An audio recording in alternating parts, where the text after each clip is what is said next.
So we have a great bantamweight matchup at UFC 298. Henry Cejudo's coming back, and he said, look, I'm going to try this thing one more time. I'm going to make one more title run, and if I can't get past Merab Dvalishvili, I'm just going to call it a day. Well, it's very difficult to defeat Merab. He looked superb in his last fight against Peter Yan. So I want to talk about the X's and O's of the fight and ultimately make a prediction, because at surface level, you see somebody like Henry Cejudo, who's an Olympic gold medal wrestler, perhaps the most decorated freestyle wrestler that the UFC has ever seen. But it's not unthinkable to think that Merab may go out there and try to out-grapple him. This is a very interesting stylistic matchup.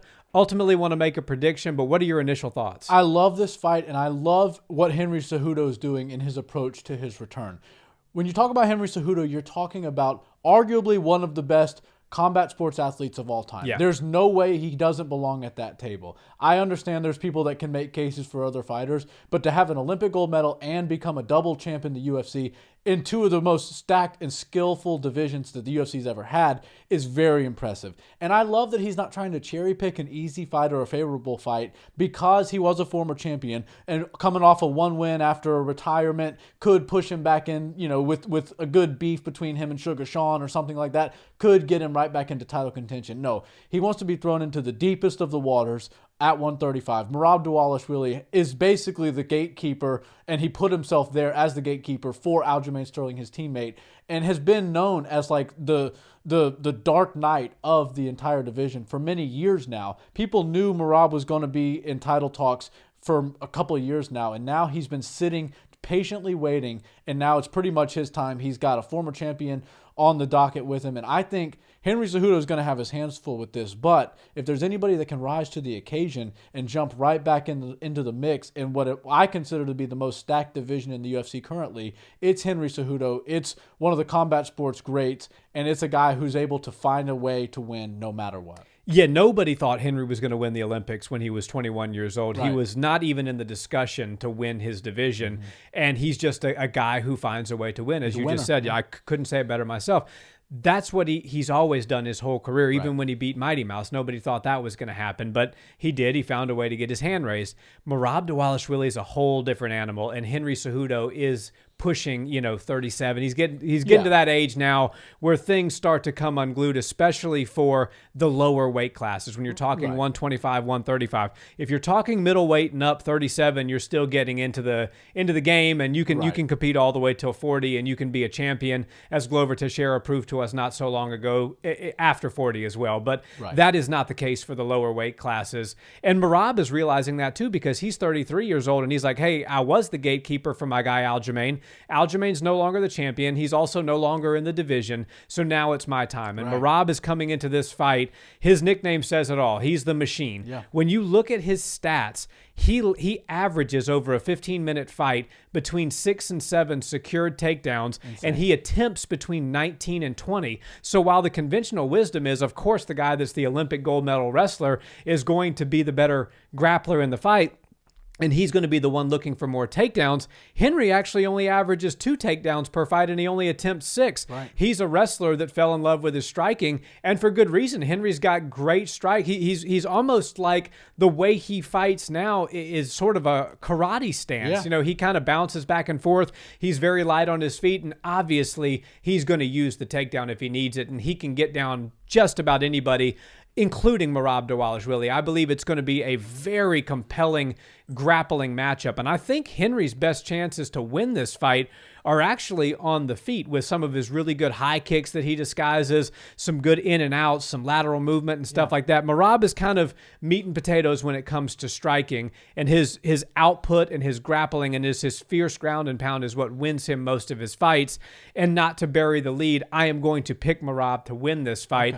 I think his output is going to be otherworldly. I think he knows this is his chance now against a combat sports great like Henry Cejudo, with his friend out of the division, to show that he's the next guy. He's the guy to contend and get the belt next at bantamweight, which is one of the most difficult divisions to grab the belt in the entire sport. And I think he's going to do it with good pressure grappling. I think he's actually going, and wrestling in a singlet without walls, without a cage, is totally different than grappling inside of an octagon where strikes are allowed. And I think that while Henry Cejudo, nobody would question that he would outpoint and probably pin Merab if we were to do this inside of the confines of a wrestling match.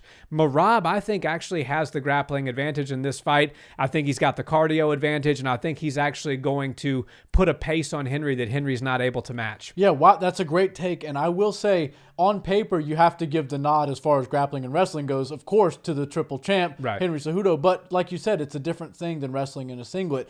And I have to say, Henry Cejudo is one of those guys that has taken striking to a whole different level than most wrestlers will ever experience, and that's because he's usually not afraid of the takedown. The threat of the takedown against an Olympic gold medalist is almost like it's laughable. Yeah. But when you have the skills of Merab Dvalishvili, it makes all the sense in the world to have a guy who's not a born karate fighter standing like that, throwing head kicks and stuff, to grab a hold of one of those legs or close the distance when he does put himself on one of his legs, to go in there and try to put your game on him. And Merab Dvalishvili will strike with you, but his striking is a means to an end. He uses his striking to get to his grappling. He knows where he's best, and he really does know how to win fights and steal minutes and beat people up and grind decisions and even just grind rounds out against people when he's able to wrestle with them. And I don't think taking Henry Cejudo down is going to be an easy feat by any stretch of the imagination. But I think the fact that Henry hasn't fought in a while, and after his last fight and his last return, we did see that ring rust was a bit of a thing. He was the first one to admit it. He said, I did feel that several months out of the cage and out of competition did start to wear on me a little bit, and I wasn't quite ready for 5 rounds. I think if Merab Dvalishvili is smart and he's game planning for this, he comes out guns a-blazing while Henry Cejudo is still trying to get his footing being in such a high-profile fight. Merab knows exactly how to push on the gas when he needs to, and it seems like his gas tank is never going anywhere near E and it's always full. It's really just an intelligence that he's showcasing. He knows when to press, when to not press. He knows when to apply extra pressure in the grappling situations and when to hold back. And I think Henry Cejudo really needs to think about how he's going to approach the striking in this fight, because if he goes in there and tries to throw head kicks and tries to really get creative with his karate style stance, he's going to find himself having to get up from the ground multiple times, which is going to zap his energy. And everybody knows he didn't get the nickname The Machine for no reason. He's a machine at holding you down. He's a machine at draining your energy while conserving his. So Merab does have a very serious advantage as far as ring rust goes.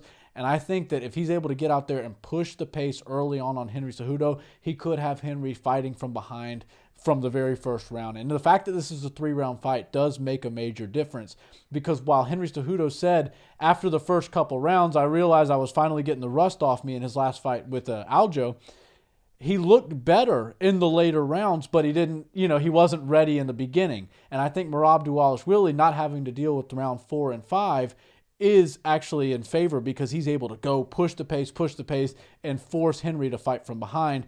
And I think because Henry has given himself such a karate-heavy, kick-heavy style of striking, he's going to find himself on the floor, and that's just not the place you want to be with Merab. Yeah, I would totally agree with that. And the other thing is Henry's not a big guy. Yeah. Henry was a true 125er who came up to seize an opportunity to become a double champ, but he's only 5'4", and he's not very, Merab is a thick boy. He's not tall. He's only 5'6" himself, but he's very thick. He's very muscular. He's very strong. He's massive. And while it's going to take some effort to get Henry to the ground, because it takes, obviously he's an Olympic gold medal wrestler, getting him to the ground is going to be a very difficult task. But once he gets him to the ground, and I believe he will a couple of times in this fight, I think it's going to be difficult for Henry to get up because of the strength and the way that Merab does his methodical sort of progression on the ground. He does not give up position for submission.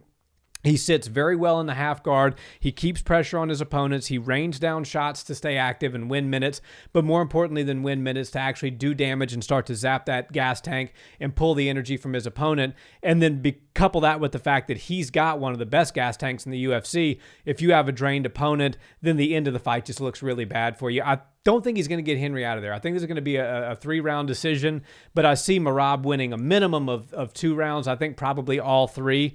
I'm going to say for sure rounds 2 and 3. Round 1, he might feel Henry out a little bit because he's very crafty on his feet and just get his timing, but I think Merab takes over second half of the fight. Yeah, we'll see. I think Merab's going to come guns a-blazing because Henry's still going to be looking to catch his groove in that first round, and that would be my advice to him. Also, he has Aljamain Sterling in his corner. He has him in his camp, and they know what worked for Aljo and what didn't work for Aljo. And they felt Henry Cejudo. He knows exactly how to get your hand raised against somebody like Henry Cejudo. So I think having Aljamain is like a secret weapon that Merab's got. I think it's going to be a very interesting fight.